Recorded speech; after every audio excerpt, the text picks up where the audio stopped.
Nous sommes encore sur nos deux textes bibliques et le premier c'est dans Exode chapitre 24. Le verset 15 à 17. Le deuxième texte biblique c'est la vie donc de cette femme samaritaine.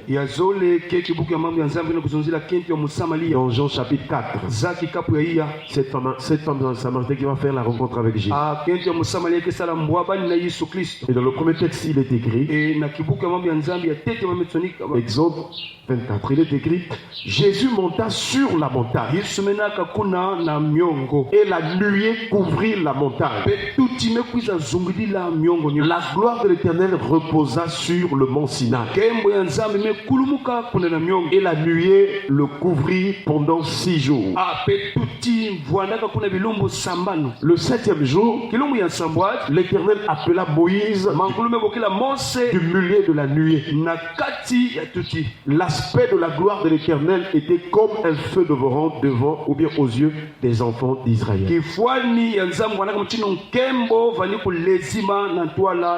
Moïse était le prophète de l'ancienne alliance. Dieu s'était choisi de lui. Dieu l'a choisi pour qu'il vive la gloire de Dieu. Et il était le porte-parole de Dieu pour le peuple israélien. C'est lui qui recevait la parole de Dieu. Et au travers de lui, le peuple pouvait savoir ce que Dieu veut. Chers frères et sœurs, comparativement à ce texte, au deuxième texte, nous voici Jésus-Christ avec des similitudes avec Moïse. Les deux sont les prophètes de l'Alliance. Chers frères et sœurs, et nous voyons que Moïse va aller sur la montagne. Nous avons déjà compris que la montagne géographique n'est pas quelque chose, mais c'est l'attitude de cœur, l'intention pour laquelle nous allons dans la présence de Dieu.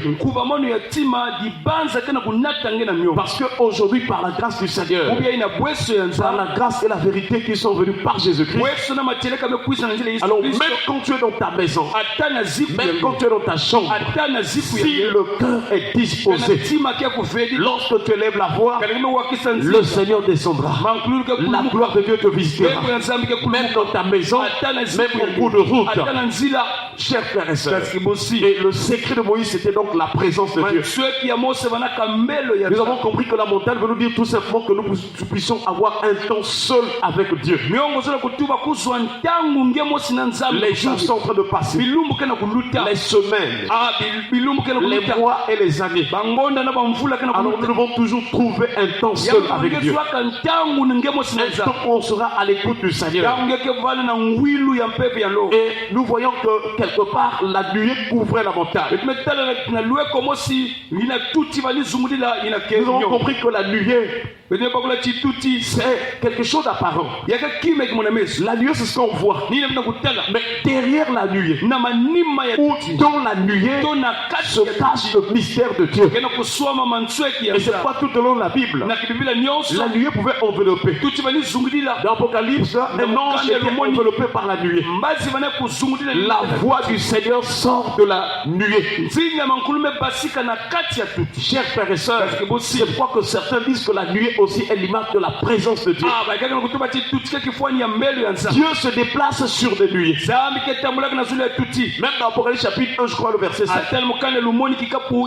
Elle dit que voici il vient sur des nuées. Et tout œil le verra. Est-ce qu'on va clamer le Seigneur? Même ceux qui l'ont percé. Chers frères et sœurs, la nuée revêt un grand mystère.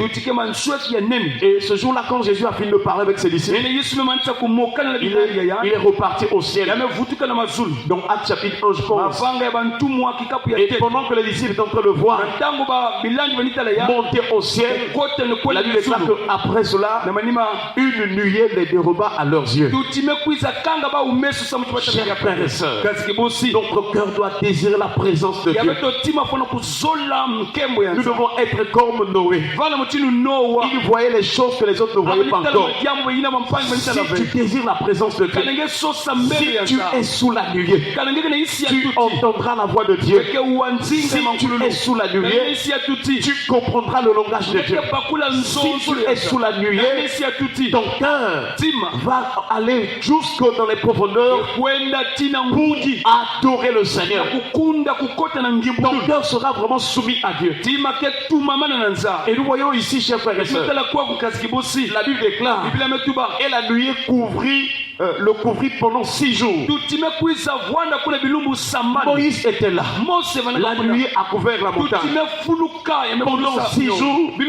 Et le 7e jour, l'Éternel parla vraiment à Moïse. Est-ce qu'on parle avec le Seigneur? Chers frères et sœurs, nous voyons aussi cette femme samaritaine va bénéficier de la grâce du Seigneur. Parce que de la même manière que Dieu va parler à Moïse, Dieu va parler à Moïse. Moïse étant le porte-parole de Dieu, cette femme samaritaine est devant la parole même de Dieu. Car la parole de Dieu est une personne. C'est la personne de Jésus. Il est dit dans les Écritures, et la parole a été faite chair. Et elle habitait parmi nous, pleine de grâce et de vérité. Ce qui revient à dire, si tu donnes ton cœur totalement à la parole, si tu désires, tu as la soif de la parole de Dieu, tu vivras la gloire de Dieu. Est-ce qu'on parle avec le Seigneur?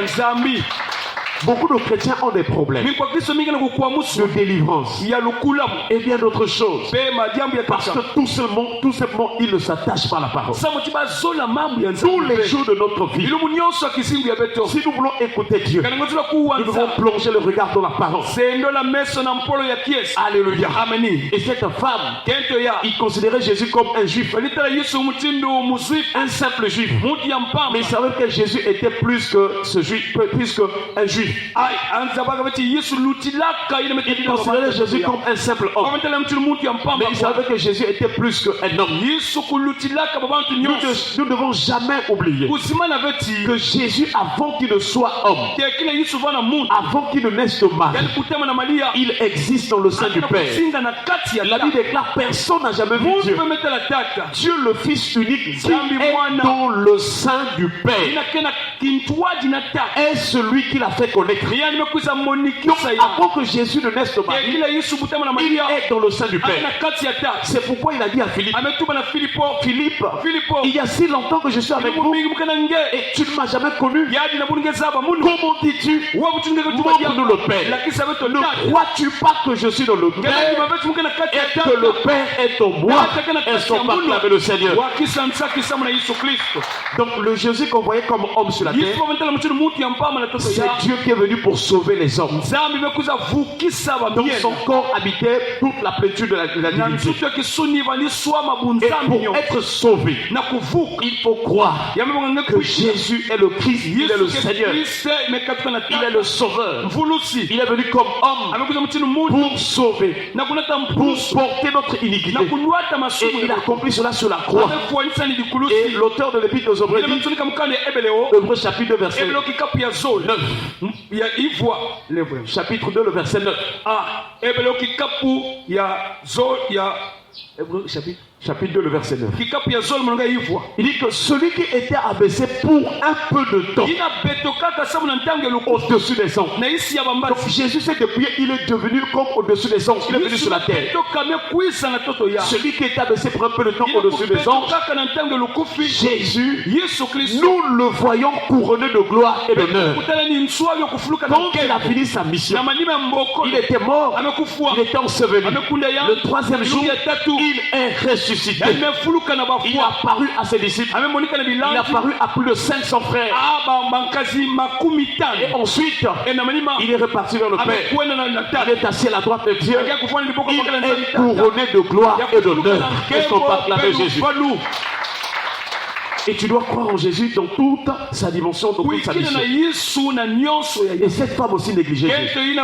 Combien des hommes et des femmes dans nos quartiers, dans nos familles, qui critiquent le nom de Jésus, qui ne croient pas en Jésus, qui disent aussi que Jésus c'est le Dieu des Blancs. Il était venu pour Israël. Cette femme a dit à Jésus, comment toi qui es juif, tu me demandes à moi qui suis samaritaine, parce qu'il n'y avait pas de relation.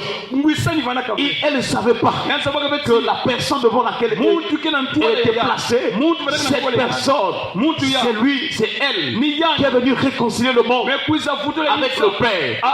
Car tous ont péché et sont privés de la gloire de Dieu.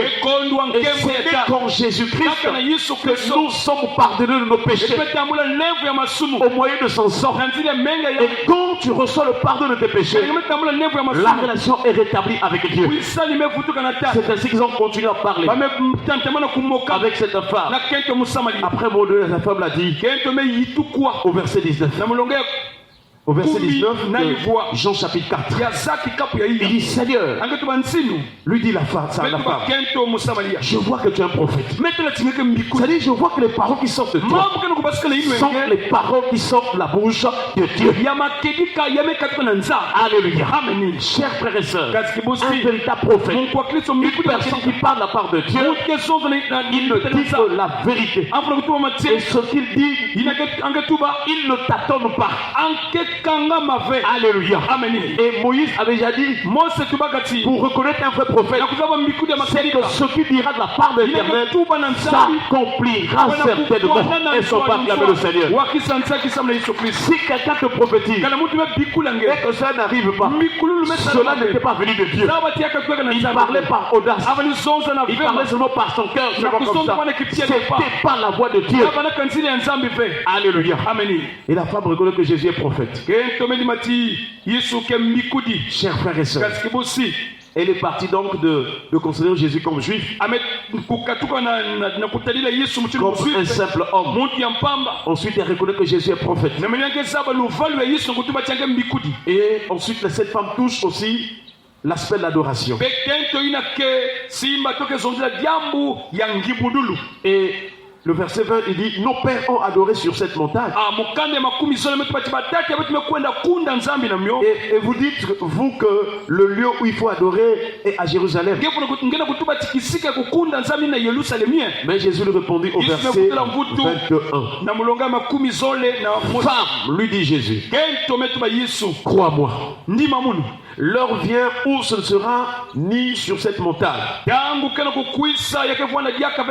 ni à Jérusalem, que vous adorerez le Père et son pas clamer le Seigneur. Donc ici le Seigneur est en train d'enseigner maintenant la véritable intimité avec Dieu. Ça ne dépend plus de la montagne, ça ne dépend plus des aspects visibles. Mais quand quelqu'un entre la prière, il faut que son esprit considère les choses spirituelles. Il doit croire que Dieu est esprit. Il doit passer son culte par l'esprit de Dieu. C'est ce que Paul a dit aux Philippiens. Pour nous, nous sommes des vrais circoncis. Les circoncis, c'est nous qui rendons notre culte à Dieu par l'esprit de Dieu. Alléluia. Chers frères et sœurs, quelle que soit la position sociale qu'on peut avoir, quels que soient les privilèges, nous ne devons plus être comme cette femme. Mais nous devons commencer à adorer le Seigneur en esprit et en vérité. Ne mettons plus vraiment notre confiance sur les apparences, sur les endroits, sur les lieux. Mais nous devons considérer Dieu, que Dieu est esprit. Et donc pour l'adorer, il faut être spirituel. Que Dieu nous aide à quitter le côté charnel et à être spirituel. Que Dieu nous aide à comprendre qu'il est esprit et que nous aussi, nous devons maintenant marcher sur l'esprit. Nous devons nous affectionner au champ de l'esprit afin que l'esprit de Dieu nous emmène dans la profondeur. Et c'est ainsi que nous serons des vrais adorateurs. Chers frères et sœurs, ensuite cette femme est allée annoncer. Venez voir, il y a un homme qui m'a dit tout ce que j'ai fait. Ne serait-ce pas le Christ? Il est allé annoncer que Jésus est le Messie. C'est-à-dire loin de Dieu. L'envoyé de Dieu. Et c'est exactement la réponse que Pierre avait donnée. Lorsque Jésus leur a dit, qui dites-vous que je suis? Il a dit, tu es le Christ. C'est-à-dire loin. L'envoyé de Dieu. C'est-à-dire aussi vraiment celui qui sort de Dieu. Celui qui a toute l'onction de Dieu. Celui qui a toute l'affection de Dieu. Celui qui a tous les sentiments de Dieu. C'est lui loin le Christ. C'est lui le Shiloh. Et c'est celui que le monde attendait. Chers frères et sœurs, lorsque Jacob a donné la prophétie sur Judas, il a dit que le bâton ne s'éloignera pas et le sceptre ne s'éloignera pas de Judas. Ni le bâton du souverain. Jusqu'à ce que vienne le Shiloh et que les peuples lui obéissent. Et qu'on acclamer le Seigneur. Quels que soient les noms qu'on va citer dans ce monde, il n'y a qu'un seul nom qui est au-dessus de tous les noms. C'est le nom de Jésus. Quels que soient les prophètes qui viendront dans ce monde, quels que soient les gens qui vont faire des exploits, il n'y a qu'un seul nom. Parce que c'est ce nom que les nations attendaient. C'est ce nom qui va sauver les nations, qui va sauver l'humanité. Et la Bible déclare, tous espéreront en lui. Même ceux qui insultent Jésus, même ceux qui sont encore dans le paradis, tous attendent le salut par Jésus. Que Dieu nous aide à comprendre cela. Que Jésus est le Messie. Et nous devons mettre notre espoir, notre espérance en Jésus-Christ.